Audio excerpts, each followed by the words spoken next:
Joe presents Liquid Football. Hello, welcome to Liquid Football on Joe. It's the show that takes you inside the dressing room and puts you in the boots of the players.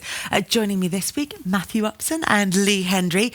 And we're going to start with Liverpool's first defeat of the season. After a 44-game unbeaten run, after winning 18 games on the trot, they were beaten by Watford. Now, first of all, we have to say it was a really good Watford performance. But the interest really for us here is when you look at a team who have performed so consistently over such a long period of time, who have been on such a fantastic run of results, and you look at that performance and it's dropped. The level doesn't look like it's where it has been. What happens there? What can you put it down to?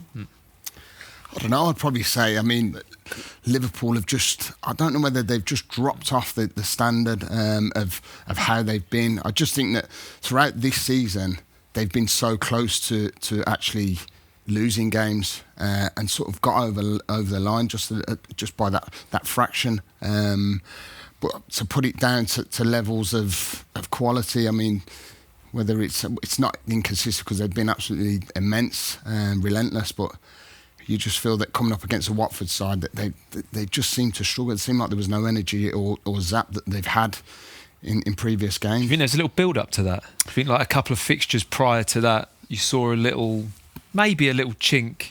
Yeah, I do. West Ham, Norwich. home, they weren't not convincing Liverpool, was it? It wasn't like rampant how Liverpool have been. Well, I always automatically look at the front three and you just think that there's going to be goals in there. And I don't feel like that's actually been the Liverpool of last season where they've been going forward and playing on the front foot. They've sort of... I know what you mean, because the numbers are there compared to last season, but you get a different feeling when you watch them. It's almost more controlled, and it's certainly not the early days of Jurgen Klopp where it was that kind of rock and roll football is what he called it. But there felt like there were residuals of that last season, whereas this feels like a more grown up side where they're just doing enough at times. It's more about, it sounds silly, and I know it's always about winning, but this team seems to be more about winning. What do they need to do to win? And I think they've had the previous seasons building that. And like you say, the rock and roll side of it, which was like very hard to sustain. And they've won a lot of games where you think they're not so much lucky, but they've ground out a win, or they've managed to win the game, which is a signal of a great team, to win matches where you think maybe they could have lost that, but they still win. We've seen previous teams, United were brilliant at it in their heyday of winning trophies, where they'd just come out with a win, wouldn't they, even though they were under pressure. But something about that match against Watford for me was they were looking to each other a little bit for somebody to set the tone right from the off. Watford did it, but I'm not too sure if Liverpool started the game and there was any one player that really set the tone for the rest of them to follow. Yeah, and I feel that from... the Norwich game stood out for me, where I just felt that this is where the inevitable is going to happen. Yeah. Norwich are going to go and win. Watford game in particular, I just felt that Watford started on the front foot. They looked them more lightly. Obviously they were the home team, but they didn't look like a team that were struggling to get out of that relegation battle against a team that have just been relentless this season. But I think you're right. I think it needed... I look at that Liverpool side, and I think when you look at sort of a leader that can sort of get someone going and dig deep, and I didn't feel like there was that person that was going to sort of dig someone out. Well, their key member the adult missing on the pitch. Yeah. He wasn't on the pitch. The key, Henderson is in captain. But that's what I mean. I don't feel. Have they got to depend on Henderson or a Milner that's got to be in that side for them to be? I know that team that we know that Liverpool. I think it was bad timing. I think timing of one of those not playing was unfortunate for Liverpool, because I thought that was probably a fixture which maybe needed that more than anything. Away at Watford, with how their season's going. At home, they've been excellent. They've beaten Manchester United at home and looked pretty formidable, to be honest, at times. So for them not to have their captain in the team, I think was a big miss overall. And it's probably one of the worst games to be without him. The line out of Liverpool has been one, Watford were brilliant and fully deserved the win, which is true. Two, they were unhappy with their own performance. Jurgen Klopp said it's not down to any one individual player. This was collectively just not a good performance from us. But that it is better to have it all out the way in one game than have it scattered over a few games, and that actually, now that people are going to stop talking about what records they can beat, it's maybe not a bad thing for Liverpool to have lost a game. Is that just spin? Has there ever been a case where losing a game has been a good thing? Well, I think the managers, you have to take a positive out of every game. I think that's something as a manager and as a player you have to try and do, don't you? I mean, there's certain things that it's very difficult to take positives of, but you have to try and take something from it. And I think that is a sensible way to look at it, to say, well, perhaps my players needed a bit of a kick up the arse at the moment, and that might be it. That might stir them on to go and achieve great things this season. And yes, the invincible target has gone, but that's not the be all and end all. And there's Champions Leagues to win and huge trophies. So you've got to kind of think, well, this is a bit of a reality check for the group. You know, we're not invincible, and that everyone needs to be at it every single game in order to achieve our goals. And I think that was a really harsh lesson for Liverpool in that sense. Yeah, I'm interested to see how they're going to react to that. Yeah. Are we going to see Liverpool like we did last season? Is it just going to take that huge weight off their shoulders, and they're just going to come out and just be the Liverpool of old, of what we've seen? Not that they haven't been good, but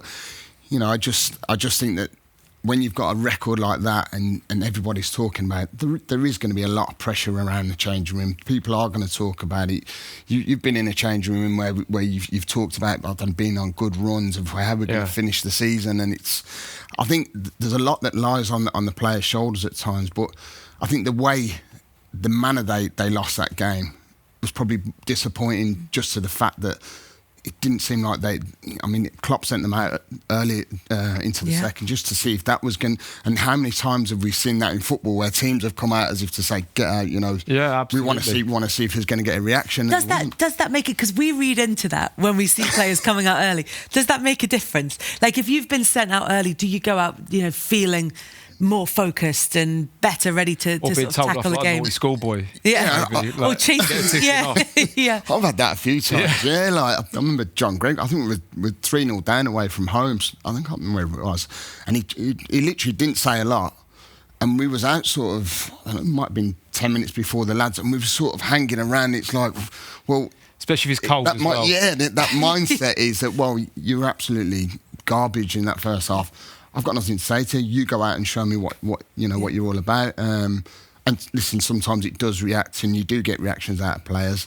And sometimes you don't. We lost 6-0 in the end of that game, but that's from being 3-0. And Liverpool lost that one. And Liverpool lost that one 3-0. So they can. So it sometimes can reflect quite badly, but just the manner they lost the game was pretty poor from a Liverpool perspective. Troy Deeney said after the win, and he's one of the Watford players who had a particularly effective game against Liverpool, but he said, without actually being rude about it and without being arrogant about it, he said, I targeted the weaker of the two central defenders. They weren't his exact words, but if you're comparing someone to Virgil van Dijk, most people are going to be the weaker of the two central defenders.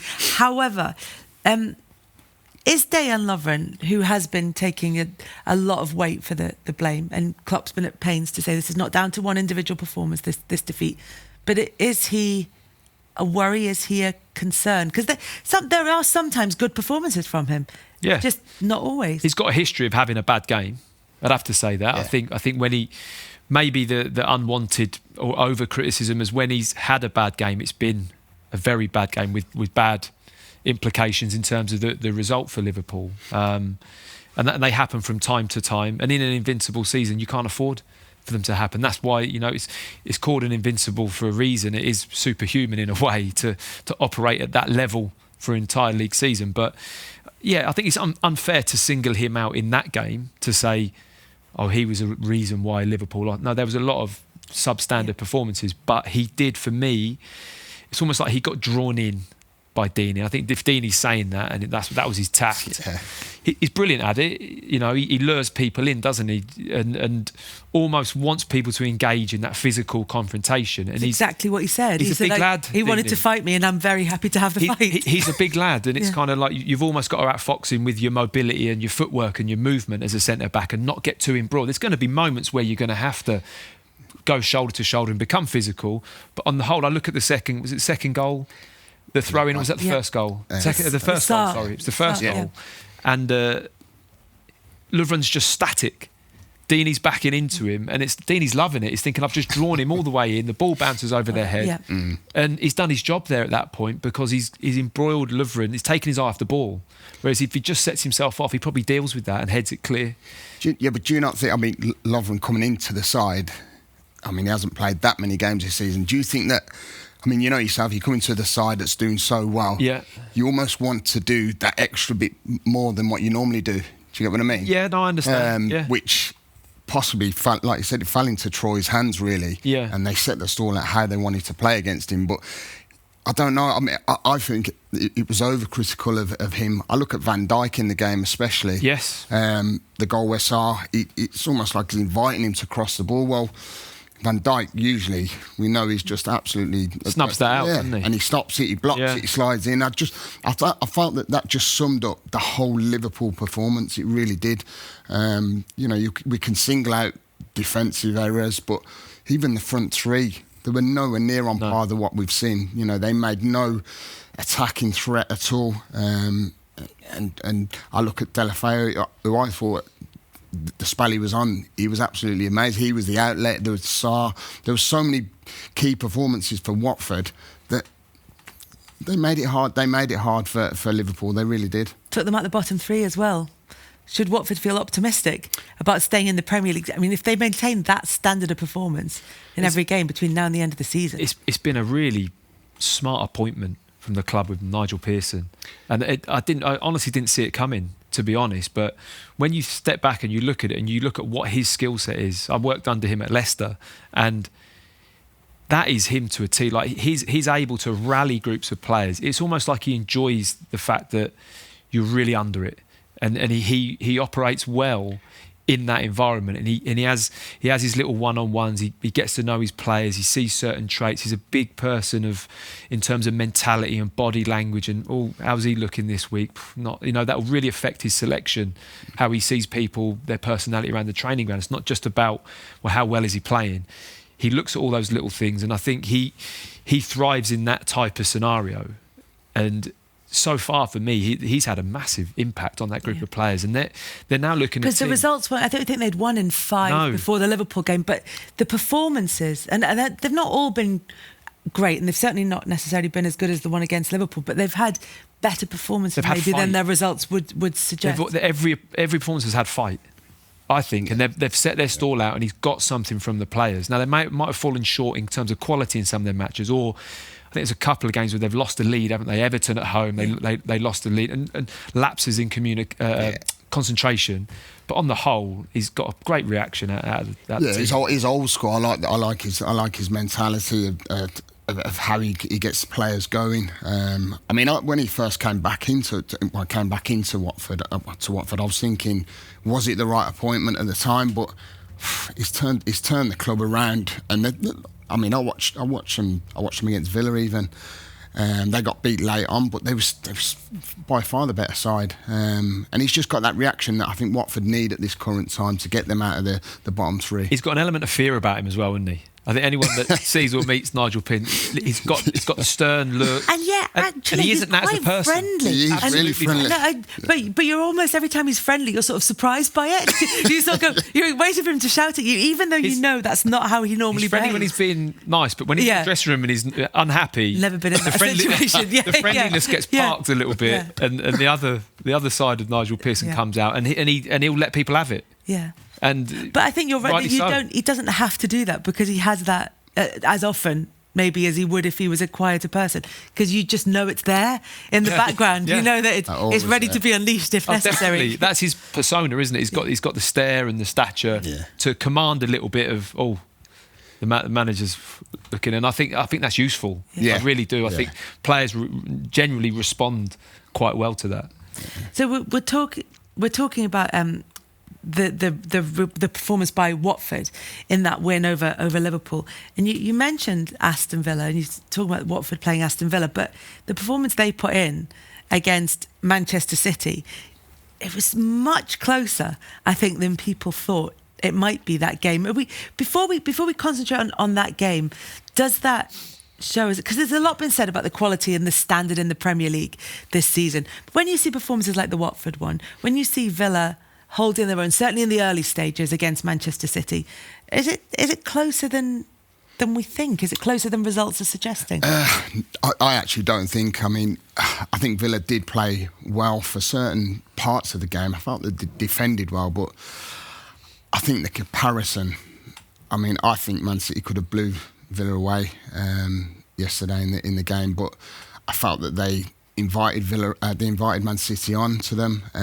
They did start well. I thought they got in and ran. Their energy was very good in comparison to the Man City game.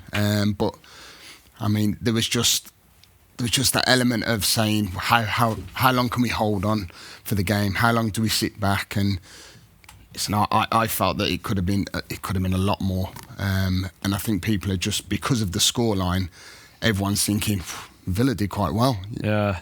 Whereas I don't think that was the case. That's how I was at Wembley, and it was a lesson at times. It was a footballing lesson that City gave Aston Villa at times, and I agree that I understand the tact, and it can you say it didn't work? Like, I suppose it did work because they hit the post to force it to extra time, so they're in the game. So I guess that's what cup finals are about, playing football to win. And I think that was their best tact?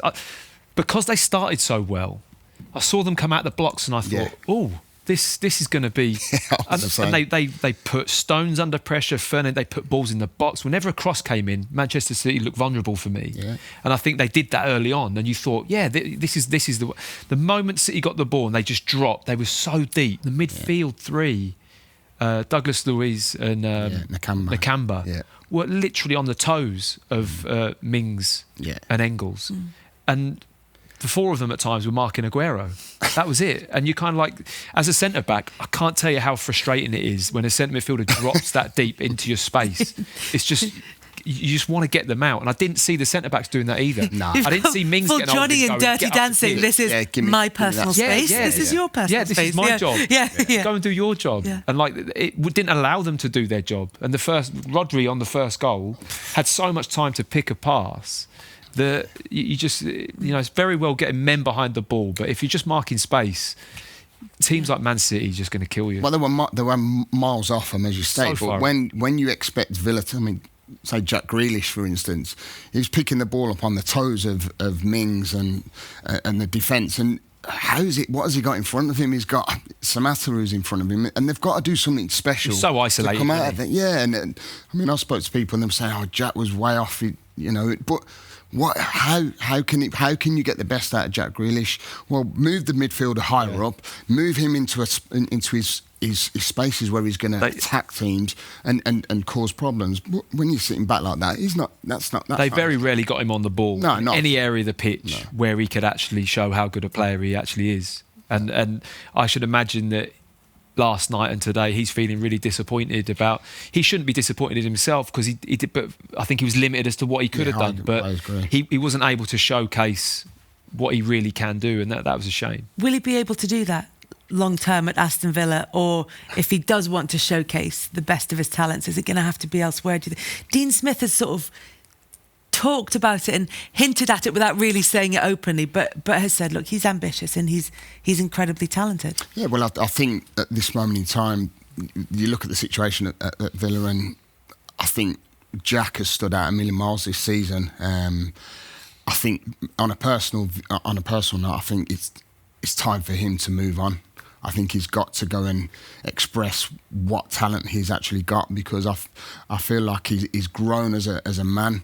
He's stepped up to the plate, and I give a lot of credit. The timing's been good for him, hasn't it? The way he's allowed himself to develop at Villa. It has, and even Dean Smith, I thought it was a bit of a masterstroke giving him the armband to say, you know what, there's a lot that lies on your shoulders, and he has done that this season. I think you take him out of that Villa side. I mean, McGinn's been out, but you take him out of there and you're talking a bang average Villa team that's not really going to create anything. He's done well enough to move. Yeah. And I think that's very apparent for me. I think he's one of the most exciting attacking midfield wide players, number 10, wherever you want to play him in that role, that we've got in the Premier League. I really do think he's one of the most exciting players in terms of potential. And for me, if he wants to push himself forwards and move his own career on, I think he'll have to be looking at thinking that I may well need to move on at some I point. think it's time now. He's either going to miss the boat and stay as a Villa player. I'm not saying he can't be an absolute legend there, but it's all about winning trophies. Like you, Lee. No, legend. It's all about winning things. I always relate back to this. We play football. I've always played football because I've wanted to get to the pinnacle, to the top of your career, but it's not been about the money. It's about winning trophies and being. Listen, Jack could fit into any of them top four for me. So the question is then: is he the kind of player who would not survive at a big club in terms of his personality, but to go from being the main man at Aston Villa to being one of the main men at a top four club or a club that's challenging in the Champions League?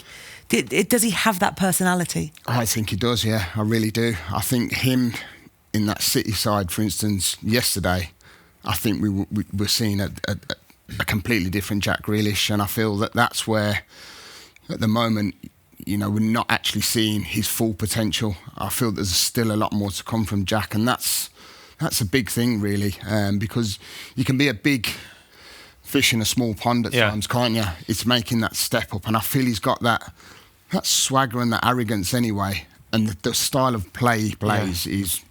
You only really know the answer to that question when you do it. Yeah. So we can all assume or write it off, whatever, but I agree with Lee in that he's got a real arrogance on the pitch, and you need that to go and be a star at a Liverpool, at a Manchester United, at an Arsenal.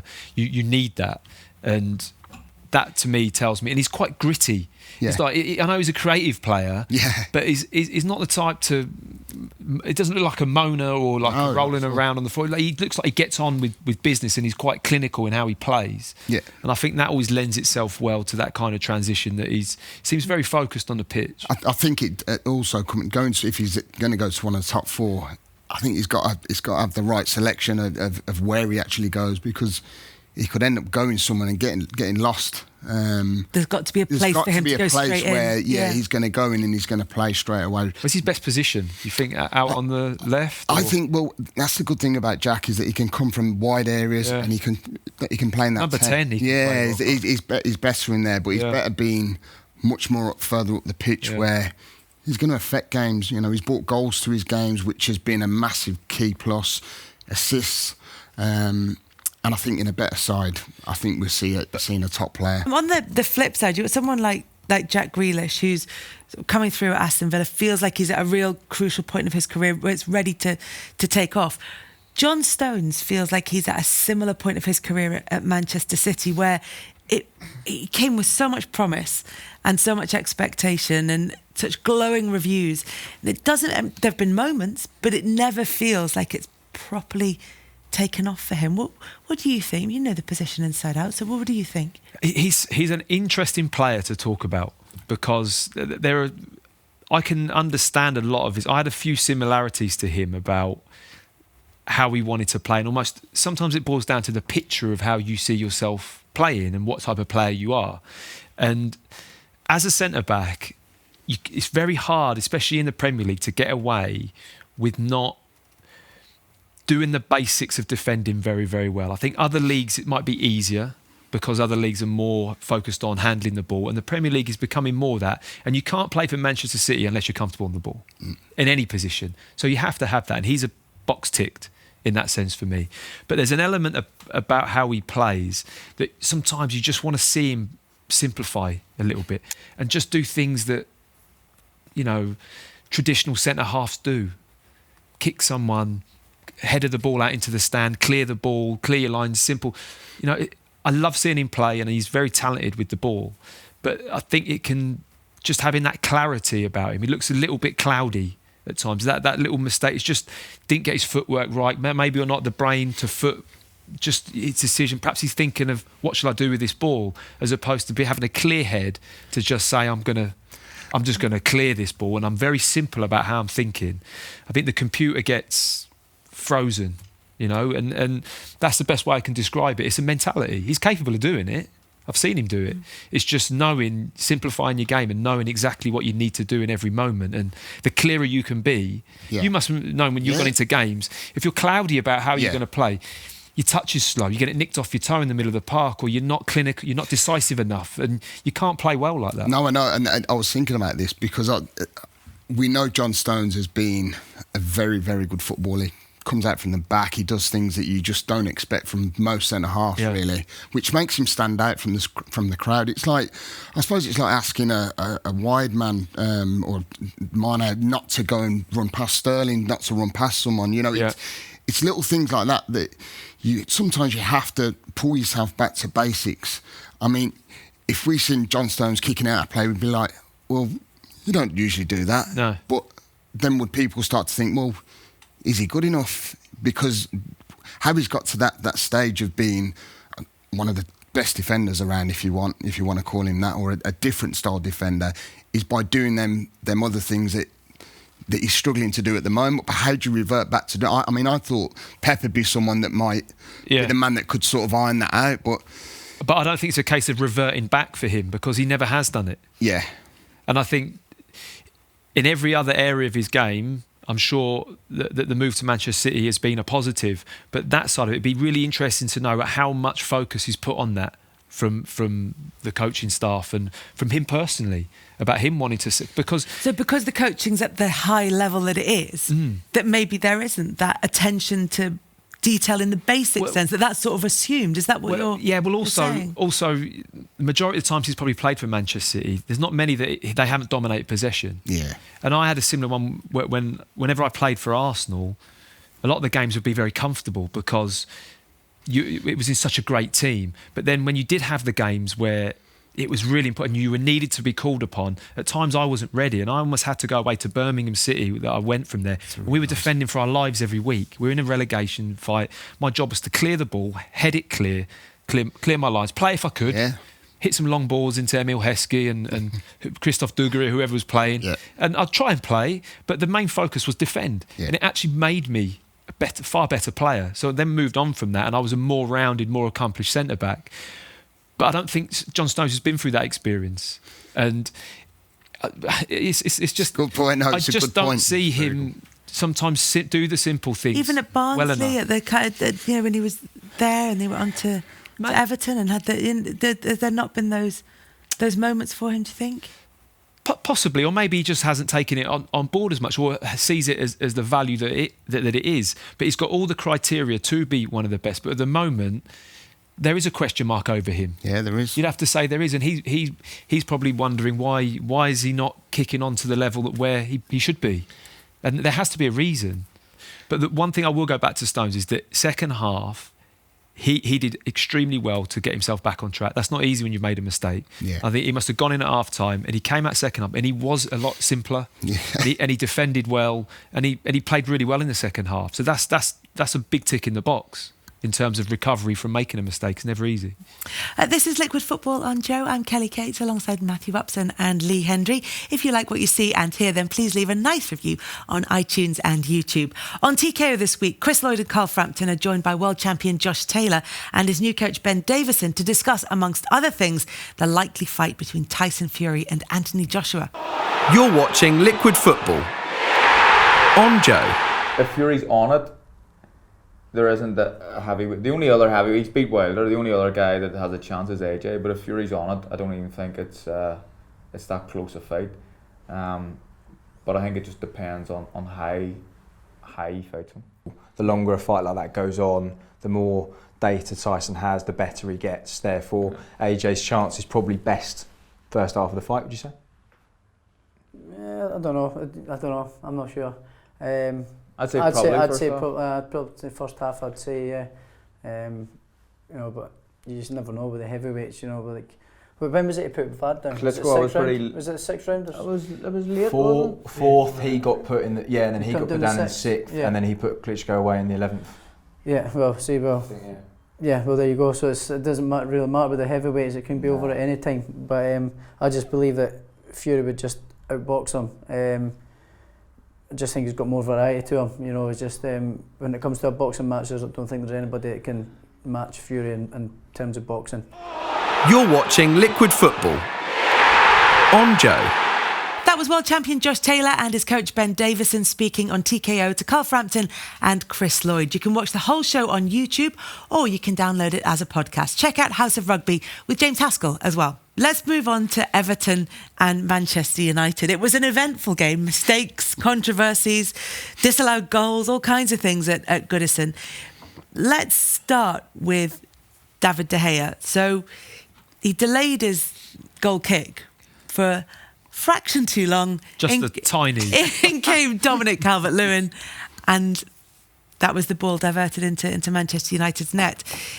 There's been a lot of criticism of David de Gea. We know no one's made more mistakes leading to goals than him since the start of last season. At what point do we stop talking about it as a blip? Long time ago. Really? A blip, yeah. A blip's a dip in form? Yeah, but you can't have a 2-year dip in form. No, you can't. It's well, the reason I'm asking, you're right, because the stats show that he's been error prone over the last couple of seasons. Yeah. But there still have been those classic David de Gea performances. So it's a mixed bag, isn't it? Yeah. So it's which outweighs the other, isn't it? But I think the bigger question is, and I don't know what you think, is how long do you maintain top player, or should we say world class status as a player? Because he's been that, absolutely no question. He's been that.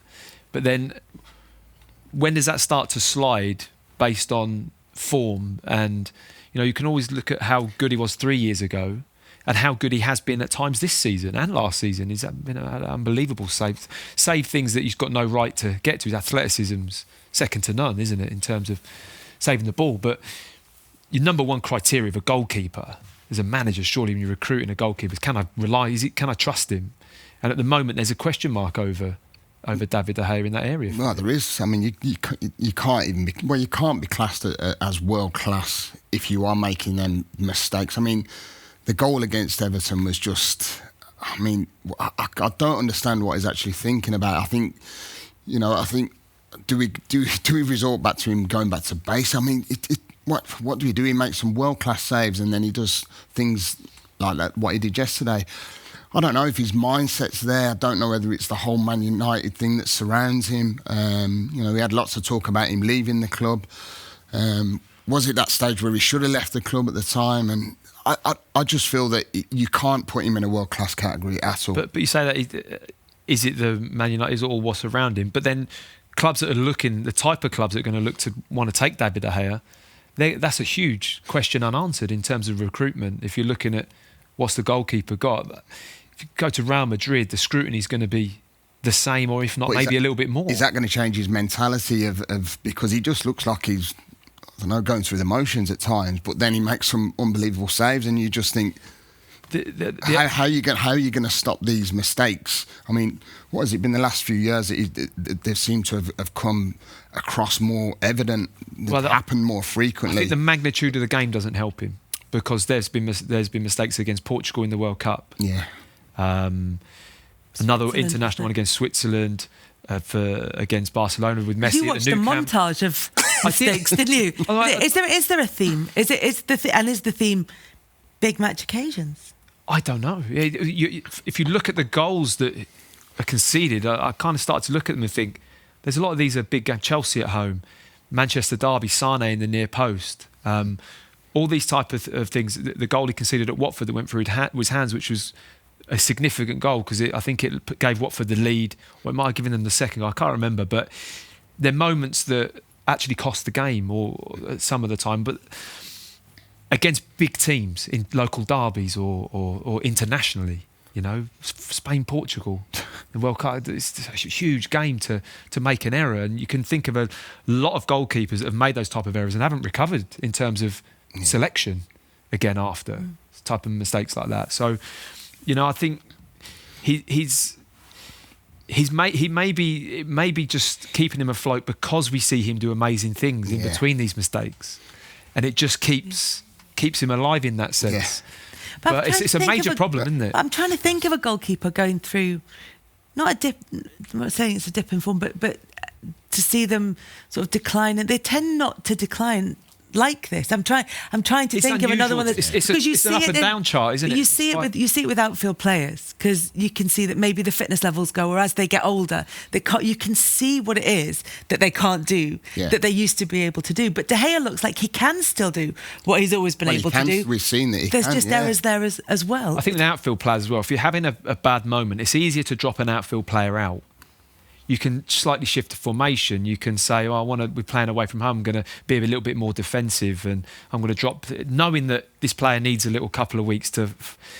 Goalkeeper, there's no hide. You can't. You're dropping your goalkeeper.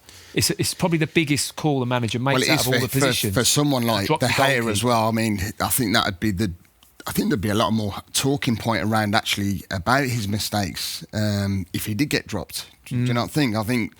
Especially, like I say, the Man United thing, it just seems like there's always something going on at Man United, players coming in, players going, are they good enough? Are they like the old Man United? But to drop him, I think that could possibly destroy him. Do you not think? Well, possibly, but that's the challenge, isn't it? Because you can't, it's a really high number of mistakes. I think that's the only thing. Everybody makes mistakes. The best in the world make mistakes. We see it all regularly, but to make the amount that he's made in these 2 seasons is a high number. He's certainly getting away with it with the saves he makes in games. Yeah. I think that's why people don't really think back to what mistakes he has made. If you're Dean Henderson, have you got your eye on him? He's very openly said he wants to go back and make a career at Manchester United. Obviously, he's on loan from there at the moment. But are you watching with extreme interest what's going on with David de Gea? I'm sure he is. I'm absolutely sure he is. And it's been a great loan for him, hasn't it? Yeah. And a great loan for Manchester United. It's been a great loan for everyone, for Sheffield United. So it's worked all round. But I'm sure he's looking at that after having a full season playing in the, pushing into the similar realms as Manchester United in the league at Sheffield. He's looking at that thinking, right, now's my time to strike. Yeah, well, I mean, it'd be an interesting poll to see who the Man United sort of fans would pick out of the two at the moment. I think there's only one that he could pick because, he's young. He's done so well at Sheffield United. I mean, he had made a mistake, didn't he? And I remember Chris Wilder, and Chris Wilder sort of gave him a kick up the backside. And sometimes you need that, but he's been so consistent at Sheffield United and one of the key players in their season. Would you go for him? Would you be looking to bring him in at the end of the season? I don't think he lacks the confidence, which I think is why Chris Wilder publicly gave him a kick, because I think he looked at him as an individual and thought, you're not bringing down a bit. Yeah, you're not bigger than the clubs. No, and that's the manager's call. And I think, know your players and know how they react. And he's reacted brilliantly to that type of criticism. So you'd have to say that he has the mentality and the confidence and the arrogance to be able to go and play for a team like Manchester United. Right, this week's challenge is Get Quizzical. All the guys have to do is hang off this bar behind me for as long as they can. Every time they get a question right, they will get 1 second added to their time, and the winner's the person who lasts the longest. If they both come off at the same time, it'll come down to how many questions that they've got right. So it's easy. I like this way you said it's all we have to do. Yeah, exactly. Just all. Yeah, that's all. How are you feeling about the challenge? I'm used to be quite good at doing sort of pull-ups and that. I just don't know about the hang time because I've got quite clammy hands. I think I'd find it hard to sort of grip it, but I feel like I've got the upper hand over the big man here. You haven't put any hand cream on or anything like that? Yeah. You have? Yeah, just when I got off the train. That's not going to help. You want the chalk? I better go and wash my hands. Yeah, dry it out a little bit. I think he's a favourite. Slightly lighter man. You know what I mean? It's got to help, innit? Yeah, but you got the physical. You got the guns, haven't you? I've got like little puny arms. OK, gentlemen, on your marks, get set, go. Lee, Watford have ended Liverpool's unbeaten run. How many games did it last? 44. Correct. Matt, Jesus. Name 2 Premier League teams who are currently inside the bottom 3. Norwich and Brighton. No. Bournemouth. Yes. Lee, what nationality is Kevin De Bruyne? Belgium. Correct. Matt, Inter Miami played their first ever match. It was against LAFC, but what was the score? 2-0. No, incorrect. It's a random guess. Lee, Manchester City beat Aston Villa 2-1 in the Carabao Cup final on Sunday. Who scored Villa's goal? Samatta. Correct. You struggling yet? Matt. Absolutely hanging up here, by the way. Do you know what he's doing? The thing is, the longer you make this go on, my hands the longer it takes for you to get a chance to answer your question. Who holds the record for the fastest hat-trick in Premier League history? I've gone. I have actually gone. My hands are going to slip. I have no idea. Harry Kane. Have I won? It's Sadio Mane with 2 minutes and 56 seconds. You got that physical strength. That's nearly there. Or like massive hands. I think you need to have to be able to grip onto. Are you just showing I'm off going now a little bit. I've been told to just keep going. Okay then. Stuff, though. Do you want Lee's questions as well then? Who was sent off more times in their career, Lee Hendrie or Matt Upson? Lee Hendrie. Correct, 7 compared to 2. Matt, which animals face each other on the Newcastle United badge? I don't think you'll get this. Jeez. You must have it. Oh, God. Seahorses. Is it? Yeah. Yeah, when you think about it. Yeah, I know. It's kind of... But it's good when you explain. Yeah. So, Matt Upson, you're the winner. Thank you. Well done, I don't know what the score was, but you won. Well done, mate. Well played. Class, it was good effort. Great effort. Well, it was actually going to be quite easy, to be honest. But once I got up there, my hands started slipping. My arms were hurting under there. It was a lot harder than what I actually thought. I thought I'd beat Matty, to be honest, but he's got that extra physical strength against me. One of life's great achievements, winning that. But no, enjoyed it. It was a good challenge. Not too good for the hand sweater. If you've got a bit of a moist palm, you can struggle a little bit, but overall, enjoyable. Wilfried Zaha had a row. Well, a row, let's call it. There's been all kinds of... Spat. Well, you say spat because there's been all kinds of rumours flying about on social media. That. There's nothing really to back that up. I'm not seeing anything that suggests that that's what went on. But what we did see that went on was that Brighton's Ezekiel Scalotto was warming up on the touchline and looked like he did that thing where, hold his hand over his mouth and says something to Wilfried Zaha, and Wilfried Zaha sort of reacts, and then Scalotto sort of rubs his eyes as though, oh, crybaby. Yeah. And then Zaha reacts, goes over to Scalotto, and then Scalotto is booked for his part in that. There've been a couple of interviews actually with Wilfried Zaha. Henry Winter spoke to him, John Cross spoke to him, about lots of different things, partly about the way that he feels he's unfairly perceived. He says, opposition fans don't like me. I'm the one that gets booed, and people say I just have to take it because I'm a good player. Well, why should I have to? And this kind of thing. And he talks about, amongst other things, about the abuse that he gets on social media, and some of it's horrible, like really not just, I think you're rubbish, but really nasty, personal, horrible stuff. There are two things here. One is Wilfried Zaha, his mental health, which we have to take seriously, and the fact that we know the damage that kind of serious level of abuse can have on people.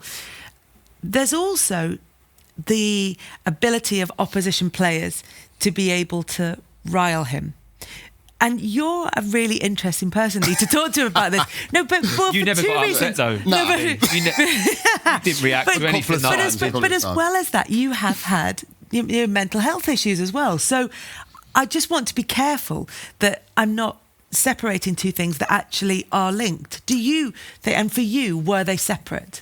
Well, yeah, I personally, I think so. I think, I look at the social media sort of side of it, and I feel that you get dog's abuse on there. I mean, I've gone through that myself. No one likes to read bad things about yourself. We all like to read all the good things, obviously, but I just feel that if you're going to put yourself out there in that situation, you've got to expect to have that come back on you. I don't feel that helps the mental health side of stuff for lots of reasons.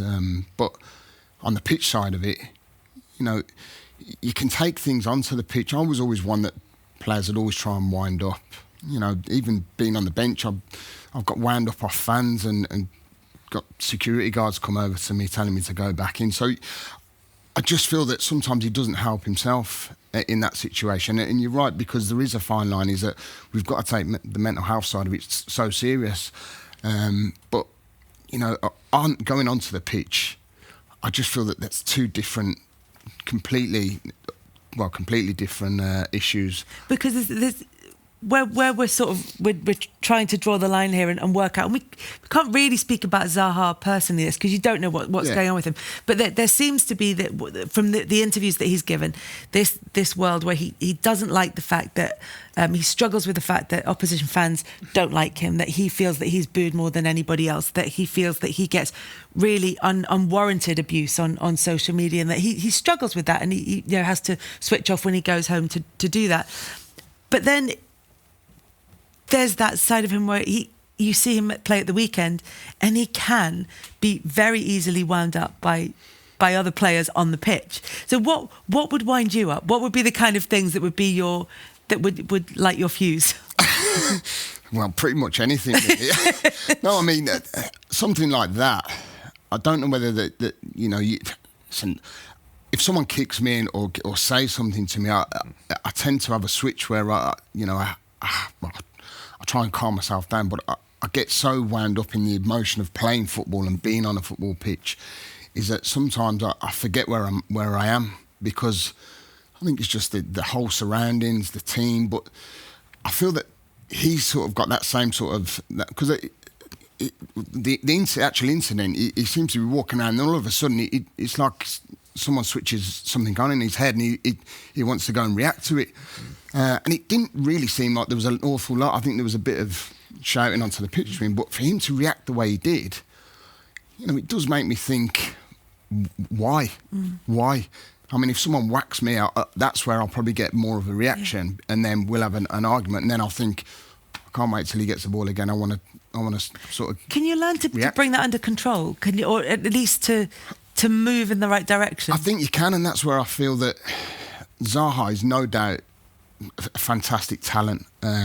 He's got so much ability, and I think maybe he should use that whole surrounding to his advantage. I really do, because there's nothing more than this. How I feel is that if I'm getting so much abuse off fans, and I'd love to go and stick it in the net. Yeah, I'd love to go past someone and create a goal.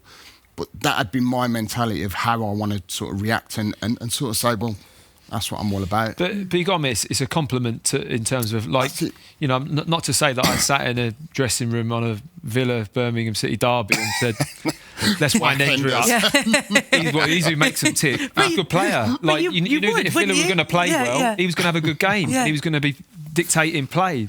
Can't allow that on the pitch. So Robbie Savage might want to try and wind you up and knock you off kilt, and that's the nature of the game. That's football's sometimes more about that than it is about talent. Yeah, for sure. And that's the match. So it is a compliment in a way. A bit of a side compliment, but I just think that handling it in the way he has, the fans see that though, don't they? So you then say that the fans hammer me. Well, they see that it affects you. So it's almost like it's a chink, isn't it? It's a chink, and when you're in that position, sometimes you do have to go out there like you've got armour on. Yeah. And not care. And that's where social media can be damaging, because if you do care what's said, then I think it's going to happen. Well, it's going to affect you. Yeah. And I feel it's going to happen a lot more, though, isn't it? You're just putting a sign in your back saying, I care about it. So what are the fans going to do? They're just going to get on your case. They're going to be all over. Players are going to get on your case. It's a difficult situation to be in for him. And also, he said it's not as though he's really in control of the fact that he reacts to that. So it's such an instinctive thing that it becomes very, very difficult. You didn't really have a massive problem with your temper, did you? You weren't a short fuse kind. I don't mean you didn't get angry or you didn't get wound up, but you weren't a short fuse kind of player, were you? No, I'd save it up and then unload it at the right time. Yeah. And I think I could do that, but I understand if you can't do that. I think it's something to work on. Yeah. Did you learn it, or were you just like that? No. That was more me. So I don't think I had to work at a lot of other things. Again, he'll have things that I really was terrible at, and I would have had to work on to become better. And everyone's got a natural skill in terms of how they move, and everyone can look back and go, well, I need to work on that because that's affected my game. This is something that for me potentially could affect his game. He's so integral to Crystal Palace's success, isn't he? And statistically, that will stack up. That then taking that to the next level in terms of club and where he needs to be, something like that has to be looked at for him. I think that could be the biggest performance enhancing thing he ever does, is being able to control that and channel it to then put it into something productive on the pitch. It's a tough challenge, though. It is. To be fair, I was away with Lee Sharp recently, and this is where I've only just sort of learnt how to channel mine. He just said, was it a holiday for Lee's? No, he was playing in the game, actually, England v San Marino, like an old vets game, and he went, just breathe. Just breathe. He said, if anything like that happens... Still now? Yeah, and I was like, OK, I'll try and breathe. But it's not as easy as that. There is a working issue that if you've got that problem, you've got to certainly work on, because it's not just going to go away from that. You've got that spark that's going to set you off. And he's going to be singled out on the pitch as well. I mean, there's been a lot of talk about this, about teams' unfair treatment of him actually during the game. But, he's their biggest weapon in terms of them winning matches. Mm-hmm. He dribbles with the ball a lot, so he's going to hold on to the ball a lot, sometimes a bit too long for me, and he's going to get kicked, he's going to get tackled. So the nature of how he plays, I think, adds a little bit more to it, and him feeling probably under attack at times, as if to say, like, why me? I think when just reading what he was saying, I think less feeling under attack and more feeling not protected. So he's like, I'll take that. But what I won't take is if referees then don't give the free kicks against me. If players are going to do that all the way through, I feel like he feels like that it's not fair, which I think is probably the most. But I don't see him getting mistreated by referees. But isn't that the most basic kind of? Well, everybody reverts back to that. If something's not fair, it is the worst feeling. But you have to own it yourself. Yeah. A lot of the time, and things aren't going to be fair. I'm sure there's going to be matches where he's going to walk off and go, the ref didn't give 2 fouls, and he'd probably be right. Yeah. But that's you get decisions and you don't get them, and you almost can't rely on that. No, you got to take control of it yourself. He'd have struggled in our era then, wouldn't he? He would, yeah. Wouldn't have got anything. No. We're going to stop now, just before it all kicks off in here. I can sense this tension building. That is it from this episode of Liquid Football. My thanks to Matt Upson and to Lee Hendrie. We're available every Tuesday. You can download the podcast or you can watch us on YouTube. Please leave a nice review on iTunes if you like what you see and hear. We've also got a Facebook page. If you search for Liquid Football, you can join in the chat on there. And you can always check out our other shows, House of Rugby with James Haskell and TKO with Carl Frampton. From us, though, for now, bye-bye. You've been watching Liquid Football on Joe.